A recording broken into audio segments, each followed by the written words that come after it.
नमस्कार किसान भाइयों, अगर आप 2024 में अपने खेत से 1 एकड़ से 40 से 50 क्विंटल तक का धान का उत्पादन चाहते हो तो आपको दो बातों का ध्यान रखना पड़ेगा, जिससे आप एक बहुत अच्छा ताबड़तोड़ उत्पादन प्राप्त कर सकते हैं। पहला, जहां पर आप एक तरफ बेस्ट वैरायटी का चुनाव कर रहे होते हैं, दूसरी तरफ आपको इस बात का ध्यान रखना होता है कि जो आप नर्सरी तैयार कर रहे होते हैं वो 20 दिन के बाद में आपको अपने खेत में ट्रांसप्लांट कर देनी चाहिए। साथ में आपकी जो नर्सरी होती है वो एकदम बेस्ट हरी भरी होनी चाहिए। किसान भाइयों, आज मैं बात करूंगा इस वीडियो में दो विषयों पे। पहला, वो हाइब्रिड वैरायटियां धान की जिनका पिछले सालों से 2-3 सालों से लगातार बहुत अच्छा उत्पादन, ताबड़तोड़ उत्पादन आ रहा था, तो वो कौन सी वैरायटियां हैं वो मैं आज आपको इस वीडियो में बताऊंगा। दूसरा, धान की नर्सरी डालते समय हमें कौन कौन सी सावधानियां रखनी चाहिए, कौन कौन सी खाद डालनी चाहिए, हमें अपने खेत को कैसे तैयार करना चाहिए, ये भी मैं आपको इस वीडियो में बताऊंगा। साथ में मैं आपको ये भी बताऊंगा कि जो नर्सरी के बीज है वो 100% तक कैसे अंकुरित किए जाए, वो कैसे हो सकता है, ये सारी जानकारियां मैं आज आपको इस वीडियो में दूंगा। तो इस वीडियो को आखिरी तक जरूर देखिए ताकि आप अपनी धान की फसल अच्छे से लगा सकें, नर्सरी को अच्छे से तैयार कर सकें और उसे 20 दिन बाद अपने खेतों में ट्रांसप्लांट करके एक अच्छा धान का फसल उगा सकें। तो नमस्कार किसान भाइयों, आप सबका स्वागत है हमारे यूट्यूब चैनल किसान वाला जंक्शन में। अगर अभी तक आपने हमारे यूट्यूब चैनल को सब्सक्राइब नहीं किया है तो यूट्यूब चैनल को हमारे सब्सक्राइब कर लीजिए। साथ में दूसरे किसान भाइयों के साथ ज्यादा से ज्यादा शेयर करिए ताकि वो भी इस चैनल को देखकर अपना लाभ उठा सकें। चलिए अब बात करते हैं धान की नर्सरी कैसे लगाई जाती है, उसके लिए खेत कैसे तैयार किए जाते हैं। चलिए किसान भाई, सबसे पहले बात करते हैं कि हमको वो कौन से काम करने हैं जिसकी वजह से हमारी जो धान की नर्सरी है वो सारे जर्मिनेट हो जाए, 100% जर्मिनेट हो जाए। साथ में ये 20 से 21 दिन में हमारी जो धान की नर्सरी है वो तैयार होकर हम उसे खेत में ट्रांसप्लांट कर सके। सबसे पहले बात करते हैं कि जिस खेत में आप नर्सरी लगाने जा रहे हैं उस खेत की तैयारी कैसे करनी है। तो किसान भाइयों, सबसे पहले जो आपको काम करना है वो करना है आपको अपने खेत की गहरी जुताई। किसान भाइयों, आप जितनी गहरी जुताई करेंगे उतना आपके खेत के लिए अच्छा होगा, क्योंकि गर्मी का मौसम होता है, धूप बहुत तेज होती है। तो आप अगर उसमें गहरी जुताई करते हैं तो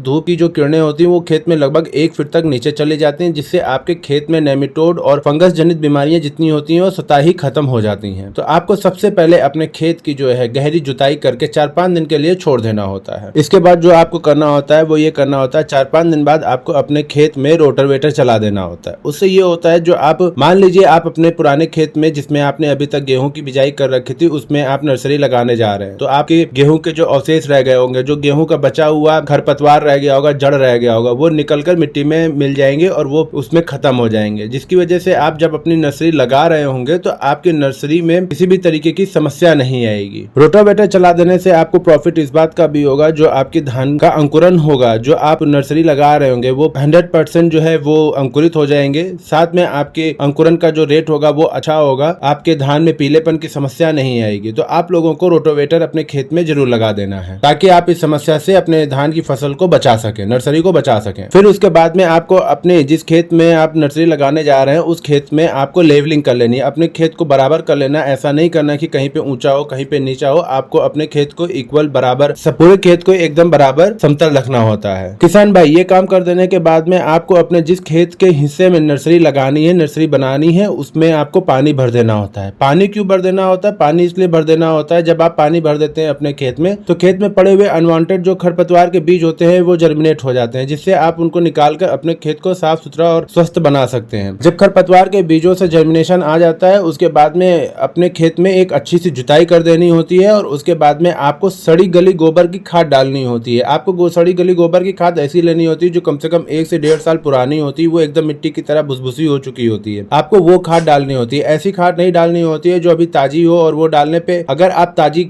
सली गली गोबर की खाद डालते हैं जो अभी पूरी तरीके से नहीं बनी है तो वो आपको जितना प्रॉफिट देना है उससे ज्यादा वो नुकसान देकर चली जाएगी। तो आप लोगों को इस बात का जरूर ध्यान रखना है कि जो आप सड़ी गली गोबर की खाद डालने जा रहे हैं वो कम से कम 1 से 1.5 साल पुरानी हो। अगर आपके पास नहीं है तो आपको मार्केट में वर्मी कंपोस्ट के अच्छे खाद मिल जाते हैं, आप उनको लाकर अपने खेतों में डाल सकते हैं। किसान भाई, आप लोगों को गोबर का खाद जब डालने जा रहे हैं तो इस बात का विशेष ध्यान रखिए कि गोबर की खाद जो आप डालने जा रहे हैं वो कच्ची खाद ना हो, पूरी तरीके से बन चुकी खाद हो, कम से कम 1 से 1.5 साल पुरानी खाद हो, उसको अपने खेत में डालिए। वरना आप जो नर्सरी बनाने जा रहे हैं उसमें आपको बहुत ज्यादा नुकसान हो जाएगा। आप जो जर्मिनेशन सोच रहे हैं 100% वो आधा भी नहीं होगा, साथ में जो आएगा पौधा वो बूढ़ा होगा, वो आपको पीलापन लेके आएगा और वो उतना अच्छा आपका ग्रो नहीं करेगा। तो आपको इस बात का जरूर ध्यान रखना है कि जो आप गोबर की सड़ी गली खाद डालने जा रहे हैं वो 1 से 1.5 साल पुरानी गोबर की सड़ी गली खाद हो जो अच्छे से पक चुकी हो, या फिर आप वर्मी कंपोस्ट के बैग्स डाल दीजिए, वो आपको बहुत अच्छा मुनाफा देंगे। किसान भाई, आप वर्मी कंपोस्ट या गोबर की खाद डालने के बाद में आपको अपने खेत की एक बार फिर से अच्छे से जुताई कर देनी होती है। इसके बाद बात आती है बीज की, कि हम कौन सा बीज चुनाव करें और बीज का ट्रीटमेंट, सीड ट्रीटमेंट हम कैसे करें जिससे हम एक 100% जर्मिनेशन ले सकें और अपना जो नर्सरी है वो हरा भरा और स्वस्थ एकदम बना सकें। किसान भाई, जो मैं अभी आपको 6 बेस्ट वैरायटियां बताने जा रहा हूं धान की फसल के लिए, आप उनमें से कोई भी लेके आइए और उनको अपने खेतों में लगा दीजिए। उसके लिए आपको अपने धान के बीजों को कैसे सीड ट्रीटमेंट करना है उसके लिए भी मैं आपको पूरी जानकारी अभी दे रहा हूं। तो आप बने रहिए, पूरी वीडियो देखिए, साथ में आपको मैं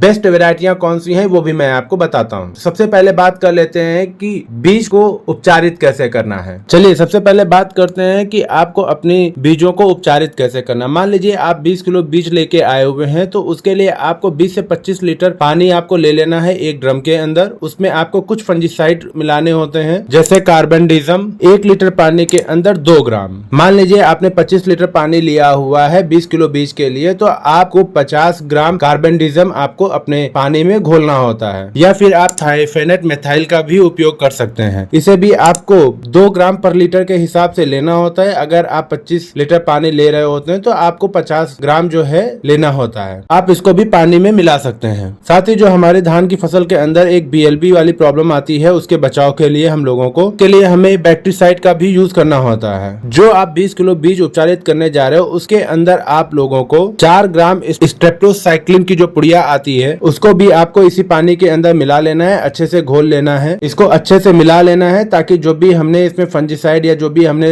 दवाइयां डाली हैं वो पानी में अच्छे से घुल जाए और मिल जाए। उसके बाद आप लोगों को अपने जो बीज आप लेके आए हो उपचारित करने हैं उसको इसके अंदर आपको डाल देना है। साथ में अपने बीजों को अच्छे से हिलाना है, मिलाना है। तो जिससे क्या होगा, जो खाली बीज होंगे वो पानी के ऊपर आ जाएंगे। इनको आपको पानी से निकाल कर बाहर हटा देना है। फिर से आपको अपने बीजों को हिलाना है ताकि जो खाली बीज और रह गए हैं नीचे वो फिर से ऊपर आ जाए, और इनको आपको निकाल कर हटा देना है और अपने बीजों को कुछ समय के लिए इसमें छोड़ देना है। लगभग आप लोगों को 24 घंटे के लिए अपने बीज को इस पानी के अंदर छोड़ देना है। आपने जो बीजे निकाल कर बाहर फेंके हैं वो बीज होते हैं जो आगे चलकर जर्मिनेशन नहीं कर सकते, तो उन बीजों को आपको निकाल कर फेंक देना है। उसके बाद में आप लोगों को 24 घंटे के बाद में जिस भी ड्रम या बाल्टी में आपने अपने बीज को उपचारित किया है उसे आप एक बोरे के अंदर पलट दीजिए ताकि जो पानी है वो बाहर निकल सके और बीज आपके जो है वो बोरे के अंदर ही रह जाए। इसके बाद में जो हमारा बीज बोरे के अंदर आया हुआ है उससे बोरा भीग चुका होगा और हम लोगों को फिर लगभग 24, 35, 36 घंटे इंतजार करना होता है। हमने अपने बीजों को जिस बोरे में छोड़ रखा है उस बोरे को हमें लगभग 35-36 घंटे के लिए छोड़ देना होता है। साथ में जितनी देर हम लोगों को बोरे में अपने बीजों को छोड़ना होता है उसके बाद में हम लोगों को उतने ही टाइम में अपने खेत के कुछ और जरूरी काम होते हैं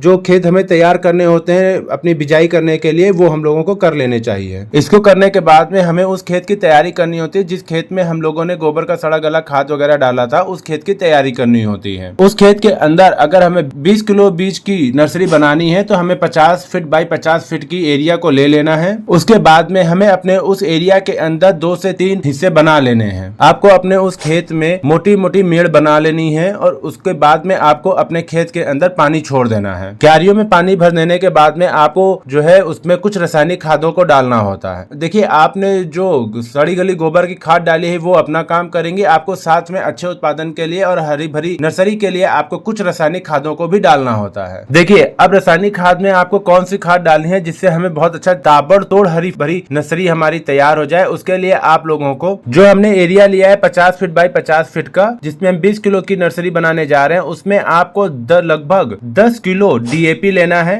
DAP से आपको जो है फास्फोरस भी मिल जाएगा और नाइट्रोजन भी मिल जाएगा। हो सके किसान भाइयों तो आप लोग इसमें जो है यूरिया भी मिला सकते हैं। जब आपने पानी भरा हुआ है तो उसमें आप ऊपर से उसको छिटक कर अपने खेतों में डाल सकते हैं। किसान भाई, ये दोनों खादें डालने के बाद में आपको अपने खेत के अंदर पाटा चलाना होता है। आप अपने खेत में एक भारी वजनदार पाटा ले लीजिए जिसपे कुछ वजन रख के अपने खेत के अंदर उस एरिया में आपको पाटा को घुमाना होता है। देखिए किसान भाई, इसे पाटा लगाने से ये प्रॉफिट होगा कि आपके जो खेत का जो ऊंचा नीचा हिस्सा है वो बराबर हो जाएगा। साथ में जो हमने ये खाद डाले हुए हैं ये खाद भी बराबर मात्रा में जमीन के अंदर नीचे चले जाएंगे, जिससे हमारा जो पौधा हम लगाएंगे वो अच्छे से ग्रो कर सकेगा। किसान भाई, ये काम करने के बाद में हम लोगों को जो करना होता है वो ये करना होता है, जिस बोरे में हमने अपने बीजों को उपचारित करके भिगो के रखा हुआ था उनको जाके चेक करना होता है। आप इस दौरान ये देखेंगे कि आपके जो बोरे में बीज रखे हुए थे लगभग वो सारे के सारे अंकुरित हो चुके होंगे। देखिए किसान भाई, जब आप अपने बीजों को देख रहे होंगे, अगर वो अच्छे से अंकुरित हो चुके होंगे तो आपको अपने बीजों को लेके जिस खेत में हम लोगों ने पानी भर रखा है उस खेत में उनको छिटक विधि से जो है छिटक देना होगा। आपको छिटकते समय इस बात का ध्यान रखना होगा कि आप जब छिटक रहे हो तो आप पीछे की ओर चले और आगे की ओर छिटकते हुए चलें, ठीक है। मतलब मेरा कहने का ये है कि अगर आप अपने खेत में जब छिटकने जा रहे हो तो जिधर साइड छिटक रहे हो उधर साइड चलकर वापस ना जाना पड़े, या फिर आप आगे की ओर चल के छिटक रहे हैं तो आप क्यारियों के बीच में चलें और साइड साइड में अपने बीजों को छिटकते चलें, जिससे वो मिट्टी में दबेंगे नहीं और वो अच्छे से मिट्टी को पकड़कर अच्छे से पौधे बना सकेंगे। तो किसान भाई जब आप ये कार्य कर लेते हैं तो उसके बाद में आप 2 से 3 दिन बाद देखेंगे कि आपको अपने खेत में जो है नर्सरी वो दूर से दिख जाएगी एकदम हरी भरी। किसान भाई इसके बाद में जब हमारी नर्सरी 8 से 9 दिन की हो जाती है उसके बाद में आपको एक स्प्रे करना होता है। देखिए किसान भाई जब शुरुआत में हम अपने बीजों को बेसल डोज दे रहे थे तब उसमें हमने फास्फोरस और नाइट्रोजन दे दिया था, तो नाइट्रोजन और फास्फोरस उसने तो अपना काम कर दिया है। अब उसके बाद में आप लोगों को एक स्प्रे करना होता है। देखिए किसान भाई आप लोगों को जो है ना इस बात का ध्यान रखना चाहिए कि हमारा जो खेत है वो हरा भरा तैयार हो चुका है, लेकिन आगे चल के हमारे नर्सरी में पीलापन की समस्या ना आए, इस बात को ध्यान रखते हुए आपको उसमें एक स्प्रे करना होता है। स्प्रे के अंदर आपको चिलेटेड फॉर्म में जिंक ले लेना होता है, मैग्नीशियम सल्फेट ले लेना होता है और फेरस सल्फेट ले लीजिए। आप अपनी खड़ी फसल में 8 से 9 दिन के बाद में जो है इस पे आप स्प्रे कर दीजिए। इसके बाद आप ये देखेंगे कि जो आपकी नर्सरी है वो 20 दिन में एकदम हरी भरी तैयार हो जाएगी दूसरे खेतों में ट्रांसप्लांट करने के लिए। किसान भाई आप लोग इस बात का ध्यान रखिए, आप कोशिश करिए कि आपकी जब नर्सरी 20 से 21 दिन में तैयार हो जाती है तो उसको जल्दी से जल्दी दूसरे खेतों में ट्रांसप्लांट करके उनको लगा दीजिए। आप देखेंगे अगर आप ये कार्य करते हैं तो आप ये देखेंगे कि आपकी जो नर्सरी होगी वो ताबड़तोड़ और हरी भरी एकदम तंदुरुस्त दिखाई देगी। साथ में आप अगर इस तरीके से कार्य करते हैं तो आपका जो धान का उत्पादन है वो भी बहुत अच्छी मात्रा में होगा। चलिए किसान भाई अब बात करते हैं इस वीडियो के सबसे इंपॉर्टेंट टॉपिक के बारे में, धान की उन वेराइटियों के बारे में जो कुछ सालों से लगातार नंबर 1 पे बनी हुई हैं। आज मैं आपको इस वीडियो में लगभग 6 ऐसी वेराइटियां बताऊंगा जो कि आपको अपने खेतों में लगानी चाहिए, जिनका उत्पादन अभी तक 3-4 सालों में सबसे अच्छा रहा है और आप इन वेराइटियों को अपने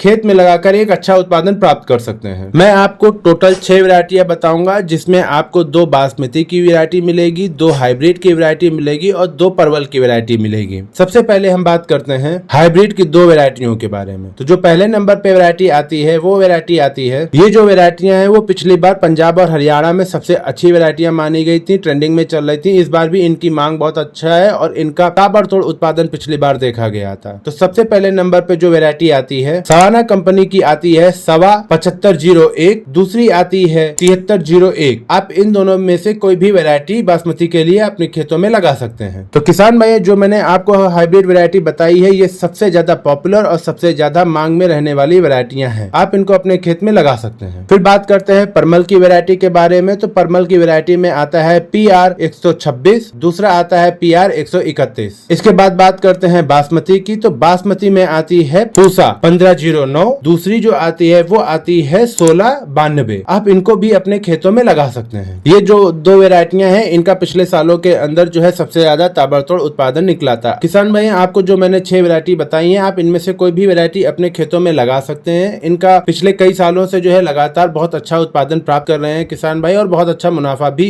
उठा रहे हैं। तो आप इनमें से कोई भी वैरायटी अपने खेतों में लगा सकते हैं। किसान भाई आपको जो मैंने कार्य बताए हैं इस वीडियो में, अगर आप इस तरीके से अपनी नर्सरी तैयार करते हैं और खेत की तैयारी करते हैं तो आप निश्चित तौर पे एक अच्छा ताबड़तोड़ उत्पादन धान का प्राप्त कर सकते हैं। अगर आपको हमारे द्वारा दी गई जानकारी अच्छी लगी है तो वीडियो को लाइक करें, कमेंट करें, साथ में आप चैनल को सब्सक्राइब करें। दूसरे किसान भाइयों के साथ में इस चैनल को ज्यादा से ज्यादा शेयर करें, वीडियो को ज्यादा से ज्यादा शेयर करें ताकि वो भी इस वीडियो को देखकर अपना लाभ उठा सकें। धन्यवाद।